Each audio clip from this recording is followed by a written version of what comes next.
tem uma história muito interessante que está repercutindo bastante.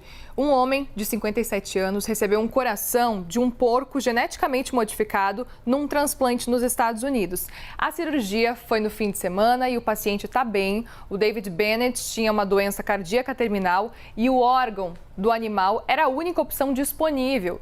Ele foi considerado inelegível para um transplante de coração convencional ou uma bomba de coração artificial depois de várias revisões dos registros médicos. A Agência Reguladora de Saúde dos Estados Unidos, que é tipo a Anvisa, autorizou a cirurgia no ano passado.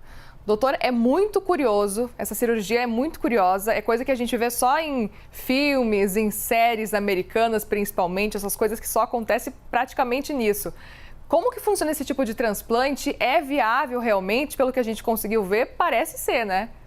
Muriel, é o seguinte, existe um grande desafio ao transplante de alguns órgãos referentes aos doadores. Então, por exemplo, para você realizar um transplante de coração, é necessário que você tenha um doador e, no caso, uma pessoa que tenha passado pela situação de morte encefálica. Além disso, precisa existir a compatibilidade tanto de tamanho como também de compatibilidade imunológica. Quando você tem um problema com a fila e você tem um paciente que necessita do órgão e sem outras alternativas, se a gente não tiver algo como isso que a ciência vem oferecer agora, esse paciente estaria numa situação extremamente delicada e, obviamente, seria muito fácil a gente imaginar que o óbito estaria por perto. O ano passado, nós comentamos, inclusive, aqui no quadro Correspondente Médico, de um transplante de rim, feito, no caso, no indivíduo que estava em morte encefálica, a partir também de um animal, mostrando a sua eficiência. E aqui a gente está vendo um passo além da própria ciência. Então, a aplicação de um órgão, de um animal em um ser humano geneticamente modificado, o que obviamente favorece a redução da resposta imunológica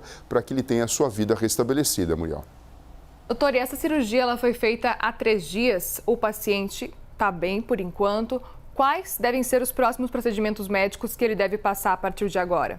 Bom, Muriel, esse paciente vai passar por um processo de cuidado pós-operatório tradicional, como se faz com qualquer cirurgia, prestando atenção em fatores hemodinâmicos, ou seja, no funcionamento do coração, referente à perfusão de todos os órgãos, ou seja, se a bomba instalada no seu corpo está funcionando de forma adequada e, principalmente, como vai ser a resposta imunológica dele a esse transplante feito a partir de um animal. É lógico que drogas imunossupressoras estão sendo utilizadas para que essa resposta imunológica seja o mínimo possível e não venha interferir na qualidade desse órgão implantado, mas acaba sendo, na verdade, essa grande preocupação que a gente tem pela frente. E o próprio tempo vai dizer para a gente, na verdade, se esse procedimento foi de fato um sucesso ou não. A tendência, se for um sucesso, é que ele continue com esse órgão até o fim da vida. Sim, e isso, na verdade, representa um grande passo para a humanidade quando a gente fala de transplante de órgãos, principalmente transplante de coração, sendo que a gente tem uma fonte única possível até agora, que é a própria doação entre seres humanos. Pois é. São órgãos similares, doutor, o do porco, por exemplo, e o do humano? Do ponto de vista biológico, são extremamente parecidos e isso faz com que, na verdade, essa bomba possa ser, então, transplantada de um organismo para outro organismo. O grande desafio aqui, Muriel, é a resposta imunológica. Por exemplo, se eu pego um animal em que, na verdade, não tem essa modificação genética e faço um transplante, a resposta imunológica é tão grave que, nas primeiras horas, o coração pode até funcionar e dar uma resposta hemodinâmica satisfatória. Quando eu falo hemodinâmica, é o coração funcionar como bomba e levar sangue para todo o corpo. Mas você pode imaginar que você vai ter uma resposta inflamatória aguda muito importante, inviabilizando a existência do órgão. Perfeito, então precisou ser geneticamente modificado para validar mesmo isso. Exato. Agora, eu trago até uma informação que, segundo o governo brasileiro, até o fim do ano passado, mais de 50 mil pessoas estavam naquela lista de espera por transplantes no país. Doutor, essa técnica, ela pode ser um novo caminho para aumentar as chances de sobrevivência de pacientes nessa situação, aqui no Brasil também, nos Estados Unidos, em vários países do mundo?